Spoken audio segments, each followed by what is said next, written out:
tomorrow in the shoe. The Buckeyes and Wolverines are ready to battle it out, 11-0 versus 11-0 with the shot to play in the Big Ten Conference Championship game. There will be a war and a battle tomorrow in the shoe. Will the Buckeyes be ready? Are they ready for what's going to happen tomorrow at 12 noon Eastern? We'll discuss that today on Locked On Buckeyes.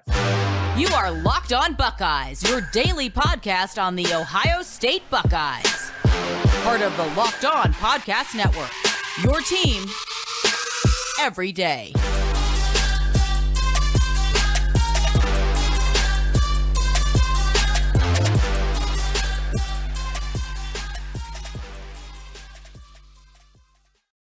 What is up, Buckeye fans? Welcome back to another episode of Locked On Buckeyes for the Locked On Podcast Network. I'm your host, Jay Stevens, also the host of the Jay Stevens Podcast. It is Friday, November 25th in the year 2022, and I'd like to thank you for making Locked On Buckeyes your first listen or first watch of every single day. War will be tomorrow afternoon in the shoe. The Buckeyes and Wolverines battling out 11-0 versus 11-0 versus number 2 versus number 3 in the land, not just for a shot to play in the conference championship game next week, but also for bragging rights and to claim who the better team is in this rivalry. Here with me, I wouldn't want to do this show with many people the day before the biggest game of the year, but it's Mo Murphy from the Off the Ball Network, host of the Up in Flames podcast.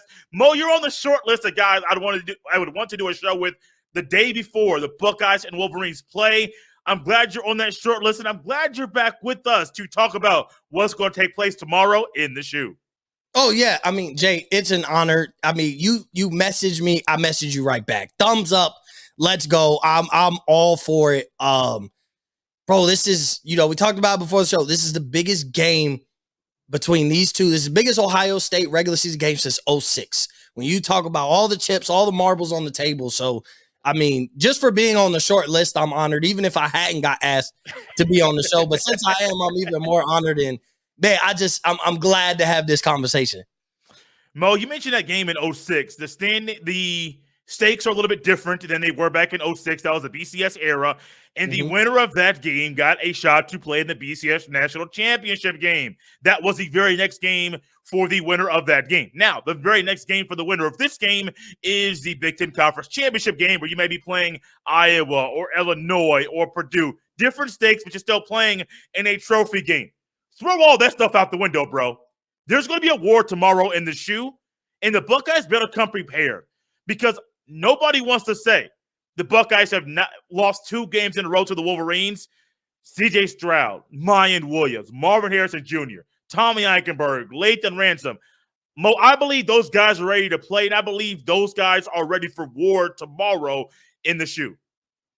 They better be. Like, to me, that's the only thing. That's the only answer, is they better be. Like, we shouldn't even be. They have to be. You lost. You are the last team to lose. You should have a bigger chip on your shoulder than Michigan. They beat you. And I saw this clip on Twitter throughout the week.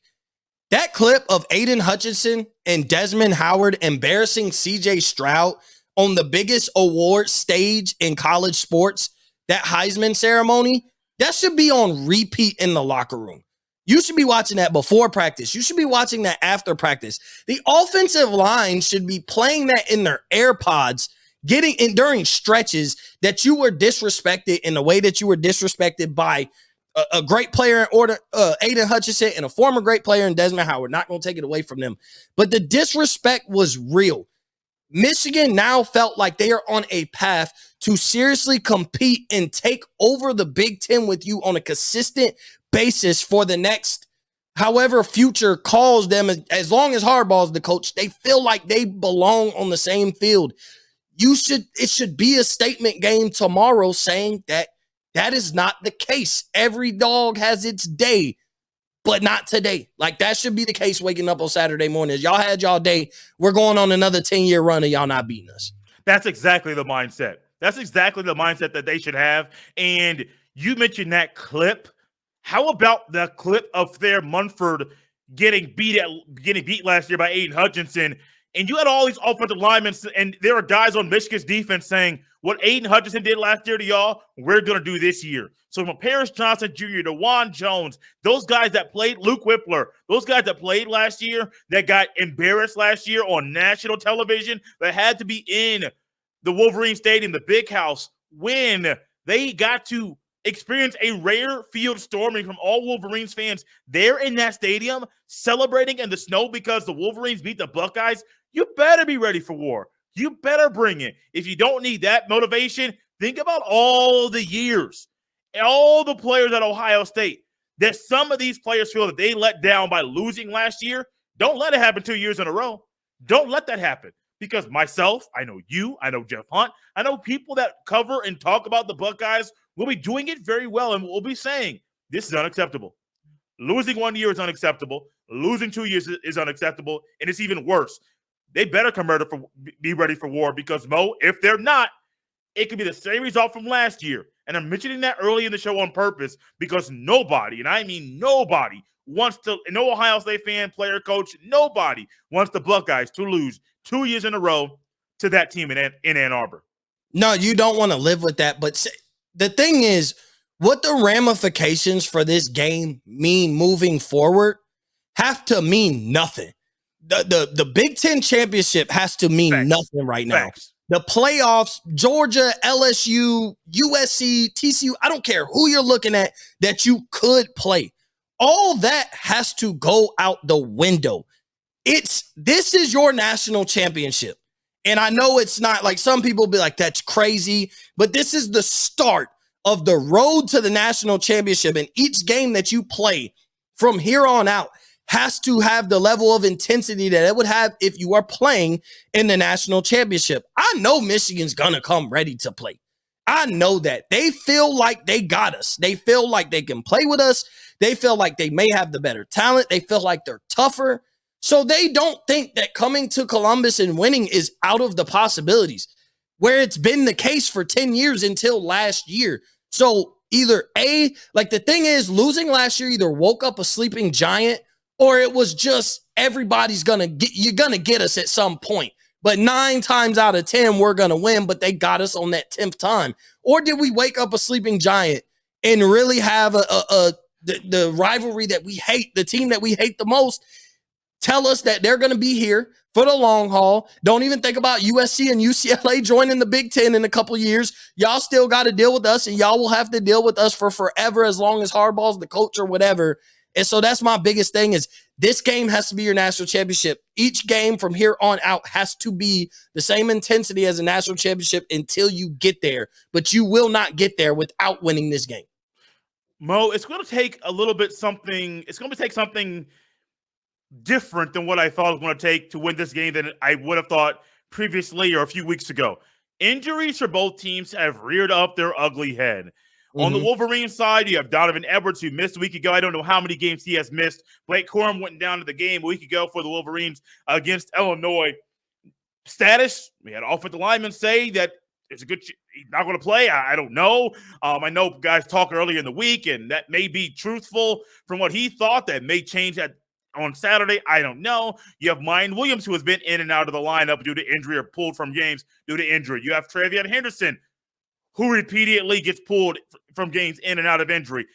One of your best weapons, Jackson Smith-Njigba, has been out since the Iowa game, the first game after the bye week, with a nagging hamstring injury, which has been derailing him and put him down for quite a bit this year. You also have a right guard in Matt Jones. Also, all of that, yeah, that's going to play into how the Buckeyes play, but they got to find a way to overcome every obstacle. And overcoming injuries is an obstacle that they have to overcome. Yeah, I want everybody healthy. I do want everybody healthy, but Buckeyes, I just listed more injuries for the Buckeyes than the Wolverines. You have to find a way to overcome those. And one way I do believe they can overcome the obstacles in regards to the injury at Ohio State is the coaches getting out of their way and just coaching football. Like pulling guys when they make a bad play, or kind of not adjusting as quickly as you might think, or not riding the hot hand, or playing guys too much when they shouldn't be out there playing, or whatever's going on with the passing game, where you're passing too much when you need to run the ball.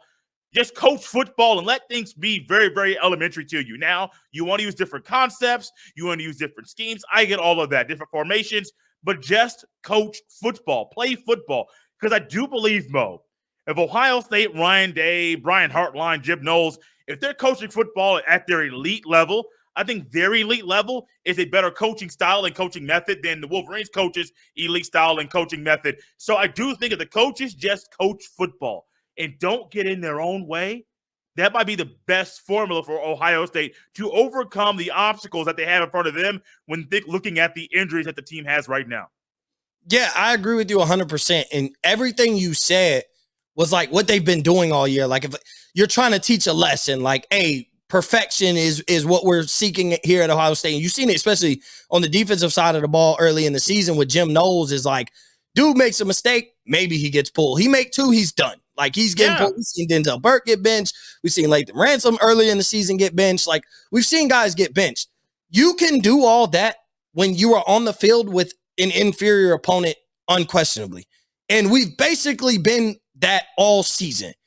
Michigan isn't. I think we're a better team than Michigan, but they are a good enough team that on their best day, they can win this game. So the point is your best players play for 60 minutes. You live and you die with your best players on the field. One mistake does not warrant pulling him unless it was absolutely insane, or if a guy is for 2 or 3 drives on defense, if Denzel Burke is just getting cooked for 2 to 3 drives, okay. But you live and die with your best players. These first 11 games, pulling guys and seeing how deep you are and playing your 5th best corner to see if like, okay, if we do go down for injury, how good are we through the rest of the season was all good. You've seen how deep you are. You know what you have. You know who your best players are. Those are the guys that play 60 minutes of football on Saturday. And if you got 3 safeties and all of them can interchange, that's fine. We got defensive linemen, all of them can interchange. We know we've had them in a rotating, situation throughout the season. Zach Harrison doesn't play every snap. That's fine. But what you planned on winning a national championship with going into the season is who plays on Saturday. And there's nothing where if Latham Ransom misses a tackle, okay, he does not deserve to be pulled right away. You live and die with him. He's got to be. You got to let a great player try and bounce back from it. That's what happens when great teams, they bounce back from adversity and bad mistakes. So, like you said, just coach the way you need to coach. If anything in the playbook is on the table this Saturday. Mo, you're talking about playbook and if anything's on the table, I'm thinking about how a couple things. One, we hear it all the time in basketball. The NBA, once you get to the playoffs, your rotation is shortened.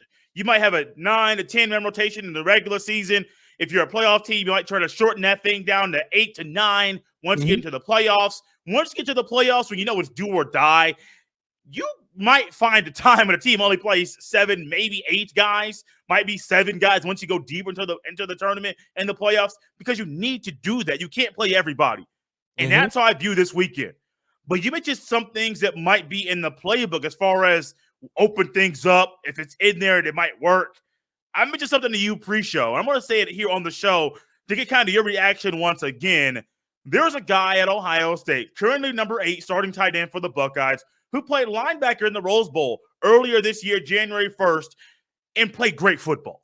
There was talk in the offseason he would be on the linebacker room. Numerous practices where he was in the linebacker room, but ultimately he thought it was best for him and best for the team to ultimately go back to tight end.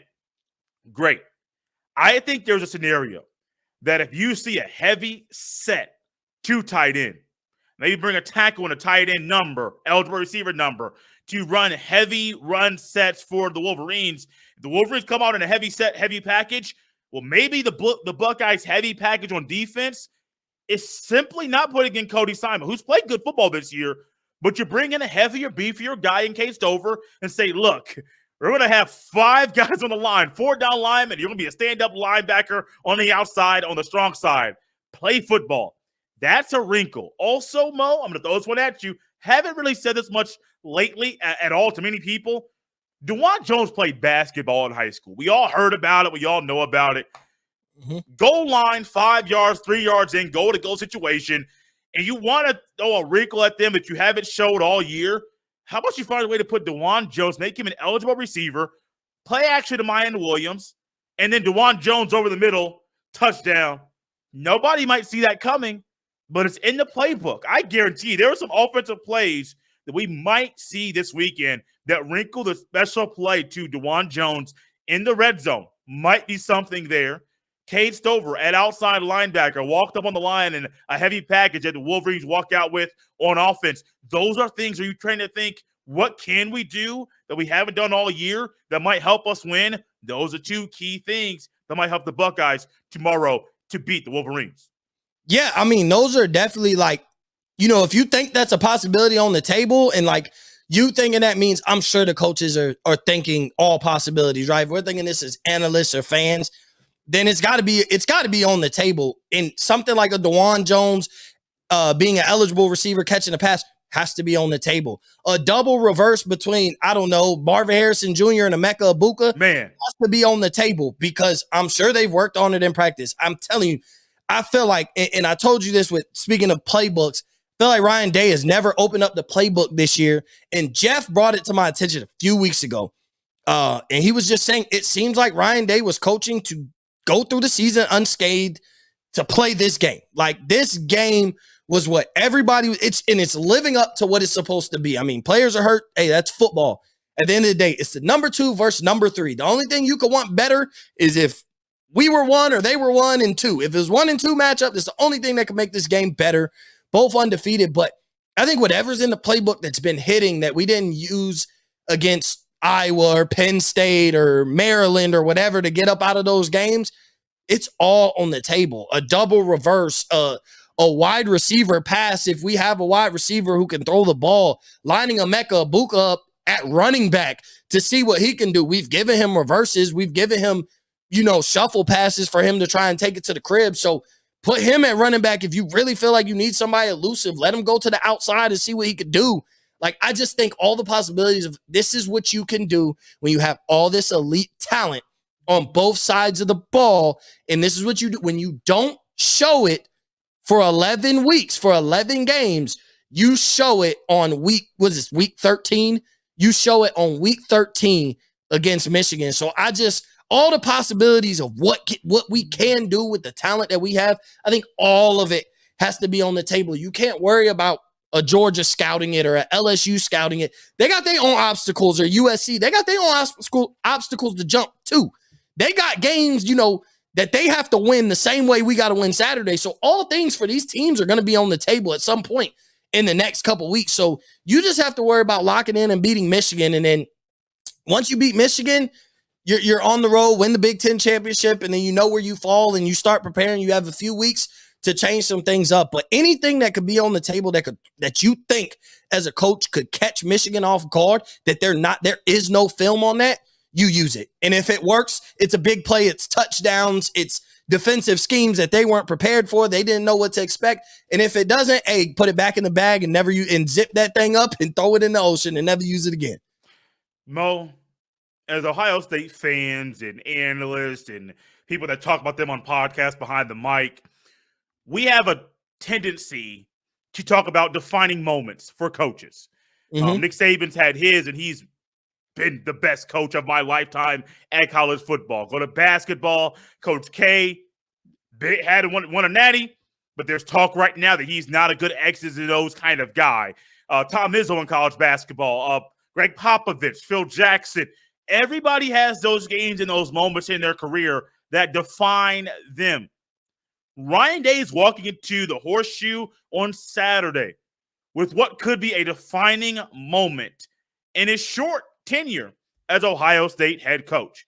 You don't want to be the first head coach since John Cooper to lose to Michigan, I believe, in back-to-back years. You don't want that on your resume. Jim Tressel didn't do it. Urban Meyer didn't do it. You don't want that to be you. You want to make this a defining moment to where even when you have adversity and you have obstacles you have to get over as a head coach, you rise to the occasion as a head coach. This is literally what could be a bad spot, a bad mark on the resume of Ryan Day if the Buckeyes lose. I think the Buckeyes have a great advantage, not just being home, But the players they have where they don't have to be like Michigan, for example, they have to run a certain level, a certain offense. They can't branch out and run different variations of offenses with J.J. McCarthy as quarterback. The Buckeyes can be heavy, run a 2 tight end set, run an empty backfield. They have different running backs they can use. They have different receivers they can use to get open. They can run different wrinkles on defense. They can run a 4-3 or 4-2-5 or pull a D lineman back and run a 3-3-5. They have different wrinkles they can utilize. I think it really aids Ryan Day where this could be a defining moment for a negative reason in his career. It could also be a positive moment, defining moment in his career as well. Yeah, I'm with you. I think it could be more negative than positive because if he wins this game, it's only positive if he wins this game and goes on to win the national championship. Like, because that's the goal. It's national championship or bust. Urban Meyer's won one. Jim Tressel won one. They've made appearances. Ryan Day has been to one. Don't get me wrong. We went in 2020 in the COVID year. So he got close. But if you win, the expectation is going to be to win the national championship. I think if we beat Michigan and we don't win the national championship, it'll be like, okay, Ryan Day got back on track to the very bare minimum. That's what you're supposed to do. Go undefeated throughout the regular season, win the Big Ten championship. Like, that's bare minimum. That's expectation, because that happens more often than not with our previous coaches of being Big Ten champs and playing for national championships or now playoffs or whatever. So I think it'll be more so that's the expectation once we get past this game. Tomorrow playing Michigan, we win. All right, that was the expectation. Now, you can keep stacking off of your defining moment. But if he loses, you're right about the negativity. There's going to be people calling. I don't know about calling for his job, but questioning his job. Like, how much longer is his tenure at Ohio State? Like, essentially, if he loses this game, I think this time next year, he's coaching against Michigan for his job. Like, I essentially think that's where it would put him, where this time he got a year, and come next year, he would be coaching for his job, because losing to Michigan 3 times in a row, it's going to get you booted. Like, bro, you get booted at the stadium. You're getting booted at the stadium. Now you get on the bus, the plane. You might get on the plane, but you're immediately going to clean out your office because no, that's not 3 years not acceptable at all. You'll be the first one in a long time to go back to back, let alone you'll be the first one to lose 3 in a row. Like, that's not, especially with the talent. It's different if Ohio State was Penn State this year or something. Like, man, we're going to have to really play our A+ game, and even still, that might not be good enough.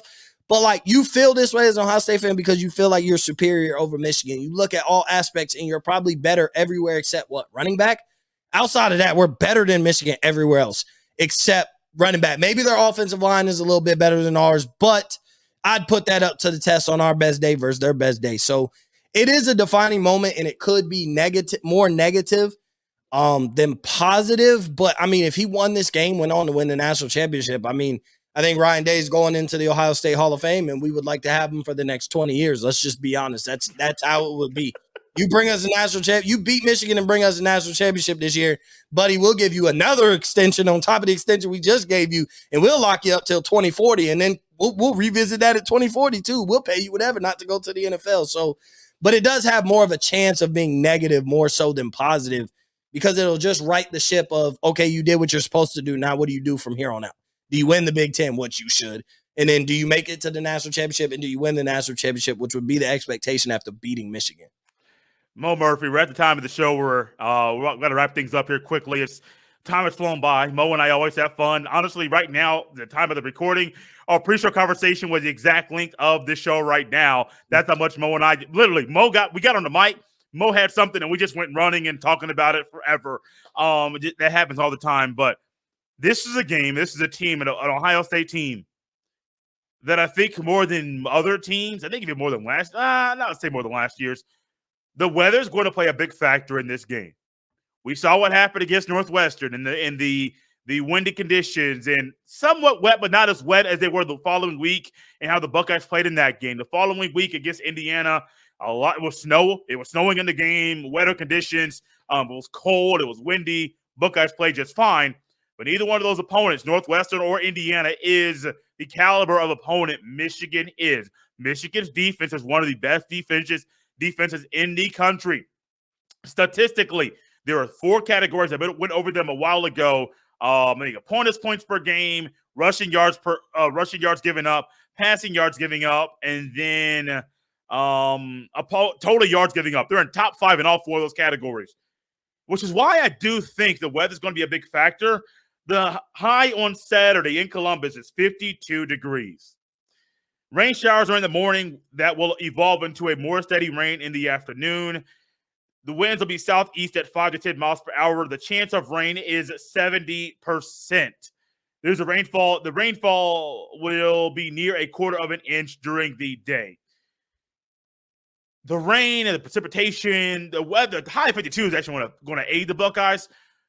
But Mo, Jeff said it earlier in the year, and I'm kind of leaning more towards Jeff. I want to allow you a chance to respond to that and then give you a score prediction as well. But leaning more towards Jeff, the rain does not favor the Buckeyes. Any bad weather does not favor the Buckeyes at all.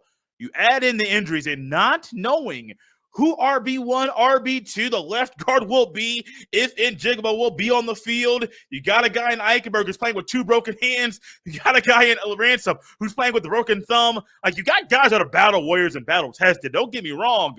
But the injuries and the weather, Mo, might not favor Ohio State. How do you think the game will go, and what's your score prediction for the showdown with Michigan? I'll say all that can't matter. Like, it doesn't matter. I agree. If the rain doesn't favor us, it doesn't matter because it's going to rain on Saturday. That's what the weather is telling us. That's the game it's going to be. You better make it favor you. Like, you cannot be a team who, yes, we'll look pretty in a bowl game because, you know, if we do even skate past this game, we'll be like, oh, well, you put us in a dome and we're arguably the best team in the country. That's out the window. It's going to rain. You're going to play in conditions that don't favor you. Adjust. Be great in your worst moments. So, I do agree that it doesn't favor us, but that can't be an excuse. Like, that can't be a look at it and be like, oh, had it not rained, well, guess what? If was a fifth, we'd all be drunk. So, therefore, if it's going to rain, it's going to rain. Better have a game plan for it. If you know the weather today, you know, they should wake up in the morning knowing the weather tomorrow. Like, they should know. If we both know it today, then that means their final walkthroughs and all that, they know today while going through walkthroughs what the weather's going to look like tomorrow. So therefore, no excuses. Now that you want me to give my score prediction. Yes, sir. Yes, sir. It's that time of the day. All right, Jay, I'm going to do it. I'm going to get a lot of flack from a lot of people. Ohio State 37, Michigan 24. Ohio State 37, Michigan 24. We win. It's close. We pull away late, never look back, and we storm the field in Columbus. We win this game. I think, I don't know. First off, you won't catch me on this show picking Michigan to beat us. One, not going to happen. Not going to happen. So I'm taking Ohio State 37, Michigan 24. I think if Corum plays, I think he'll have a good game, but we'll be able to contain him enough that even 148 yards and 2 touchdowns, like, points have to come from somewhere else as well. And so he'll have a great game, but I don't think J.J. McCarthy can score 3 or 4 touchdowns himself. I think holding Corum to 148 yards and 2 touchdowns is enough, essentially. Yeah, that's a great game for him. Don't get me wrong, but I think that's enough for us to win this game because at the same time, they skill position players on their defensive side of the ball got to stop ours. And I think that's going to be very key. It's not about we're so talented everywhere. I just think we might wear down on Michigan this year. Maybe it's just me hoping we wear down on Michigan this year, but I'm taking Ohio State 37, Michigan 24. Mo, I gave this out on a show that I was on Monday. Didn't even give the score prediction. I've actually only told one other person the score prediction at the time of this recording. So I want to timestamp that. This is being recorded on Tuesday evening before the holiday. Wanted to get some stuff recorded earlier in the week. But Mo, there have been 3 games. The Buckeyes have been pushed back against the wall, or they needed a score to lengthen the lead. Notre Dame, what did they do? They rolled Mine Williams. Penn State, what did they do? C.J. Stroud had phenomenal little stretch, but who emerged in that? JT Tuimoloau. strip sack, pick six, all those things, interception earlier in the game. But JT Toimolo out. Last week, when you needed some big plays, what happened? Late in the game to widen the lead, made it a double-digit lead. What happened? Zach Harrison sack, Zach Harrison strip sack, Steel Chambers scoop and score. I think what I mentioned the running game and I mentioned the defense, I know for a fact I can rely on the running backs, the O-line, to get things done over a 4-quarter span.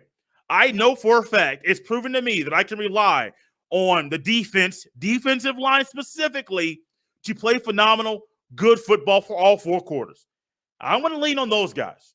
I know the injuries, they don't matter. I know the weather. Mo, you said it so well. It doesn't matter. Excuses, throw them out the window. Obstacles, they'll be there on game day. They'll be there at halftime. They'll be there at the 2:15 mark in the 4th quarter. They will be there.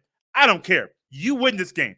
Buckeyes win 38-30, and I do believe it's going to be on the backs and the heels of the running backs, Mayan Williams, Dallin Hayden, and the defense, linebackers, D linemen, that will allow the Buckeyes to win. And I do think, Mo, there will be a defensive touchdown late in the game to seal the win, to widen the margin at the end of the game. 38-30, Buckeyes win. I was nervous about this game, bro. I mentioned the weather on purpose because when I looked at the weather, I said, wait, should I read into that? I'm going to read into what I know. I can trust those running backs. I can trust the O-line. I can trust guys like Zach Harrison, JT Toimolo, Jack Sawyer, Tommy Eichenberg, Lathan Ransom to get the job done when they need it. Mo, I also think this could be a game where Xavier Johnson scores a touchdown. Talk about a trick play. That could be a Xavier Johnson X-Men type of moment. Who do you think could be like an X factor, offense or defense in this game? I gave you mine, Xavier Johnson, quickly. Who is yours? And also let everyone know where they can catch the show, the network, and you on Twitter as well. Is it fair to say Julian Fleming? Like, am I allowed to say that? Okay, yeah, you can. Yeah. I think this could be the best game he has. All eyes on Marvin Harrison Jr. Abuka's probably the clear-cut second. Michigan's preparing for him. They know Julian Fleming's a guy, but how much of a guy he is, Michigan could find out on Saturday. And I think Ohio State could find out on Saturday how much of a guy Fleming is. I know it could be raining, but it's not supposed to be like storms where it's just pouring down. Like, it could be steady rain, and that's cool. You still can throw the ball in steady rain. We've seen it done plenty of times. So I think Julian Fleming. And then you can follow me at Mo_Cheese15 right here below on Twitter, Instagram. You can check out Upper Flames Podcast anywhere you get your podcast, Apple, Spotify, YouTube, all that good stuff.